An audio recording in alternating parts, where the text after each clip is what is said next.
ये है मेरी बाइक, बट आज मैं अपनी बाइक लेके नहीं जा रहा हूँ। यहाँ से सिर्फ हेलमेट दूंगा और हिमालयन। तो बाइक स्टार्ट हो गई है मेरी, वही रेगुलर रूट जो कसार देवी के लिए हम लोग जाते हैं ऊपर लेते हुए।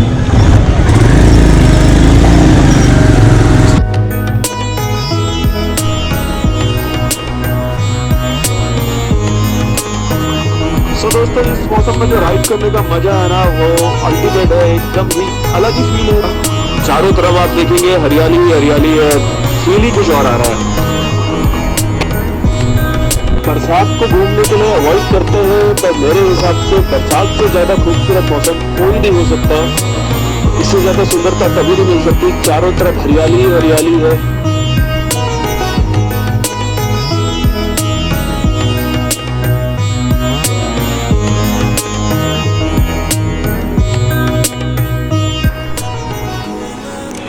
तो दोस्तों हम लोग पहुंच गए हैं ITI के पास। 2003 में यहाँ का स्टूडेंट मैं भी रहा हूँ। डीजल मैकेनिक से मैंने ITI में डिप्लोमा लिया है।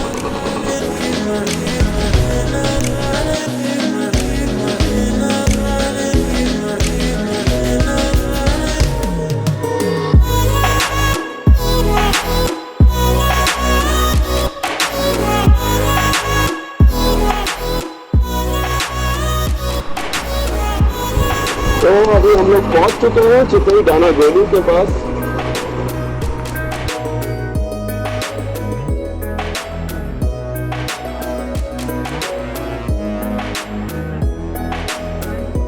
पहुंच चुके हैं भाई चितई मंदिर के पास।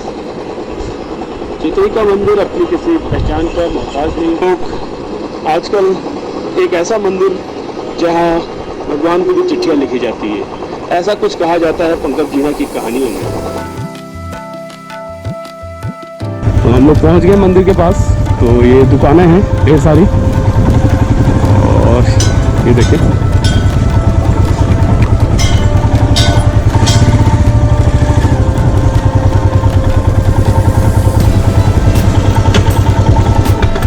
तो दोस्तों मैं पहुंच गया हूँ चितई मंदिर।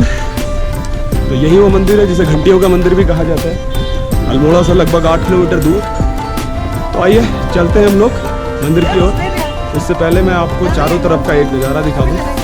कितनी सारी दुकानें हैं, किस तरीके से चारों तरफ। ये हमारी आस्थाओं का एक प्रतीक है कि किस कदर हम लोगों की आस्थाएं मंदिर के संग हैं।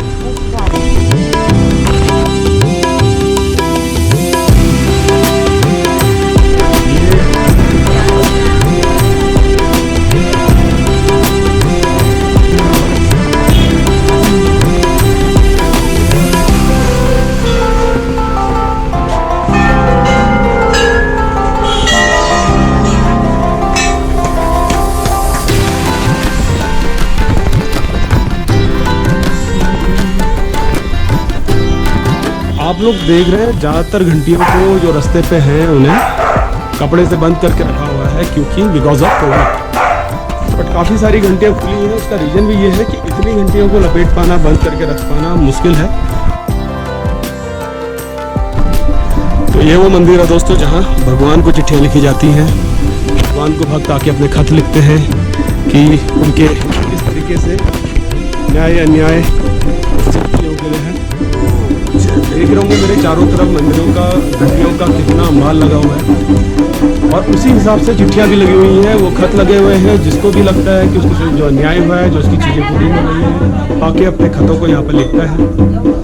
गोलजू का जो जन्म स्थान माना जाता है वो चंपावत से माना जाता है। और यहाँ शुरुआत में कहते हैं कि गोलजू न्याय के दरबार लगाया करते थे, और वो न्याय के दरबारों के साथ धीरे धीरे धीरे वो स्थान न्याय के मंदिरों में तब्दील हुए। आप देख प्रॉपर स्टैम्प पेपर से जैसे कोर्ट में अर्जियाँ जाती है उस तरीके से लिखी हुई है बहुत सारी, और ऐसी ना जाने कितनी अर्जियाँ और की मेहनतें पूरी हुई है। वो जो दिखता है वो इन घंटियों से पता चलता है।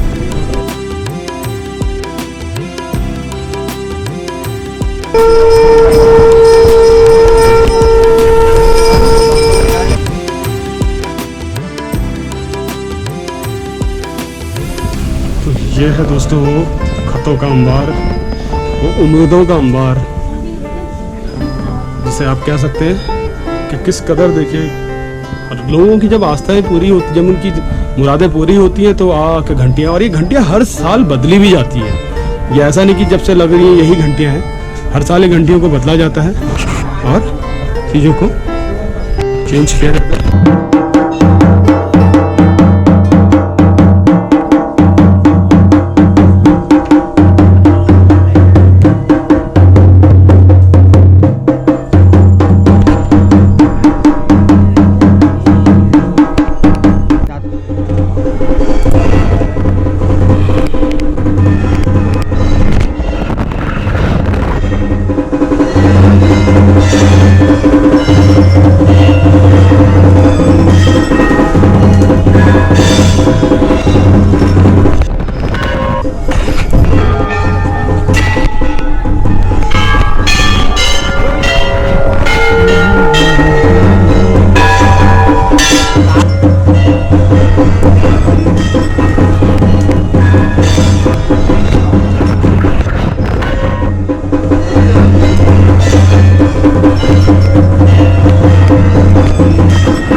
तो दोस्तों हम लोग चितई से होके आ गए और अब जा रहा हूँ डाना गोलू की ओर को। डाना गोलू भी गुलजू का ही एक ग्रुप है।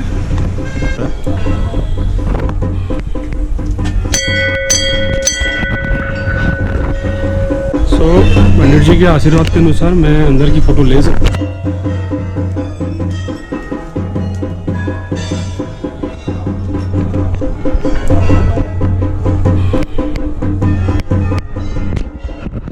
पुजारी जी से यहाँ पे बात हुई तो मैंने जानना चाहा कि पुजारी जी के अकॉर्डिंग डाना गोलू जो है वो रक्षा के देवता हैं और गोलजू हमारे जो माने जाते हैं वो न्याय के देवता माने जाते हैं। तो ये शानदार पीछे का व्यू है, आप कभी आएँ तो यहाँ पर अवश्य आएँ।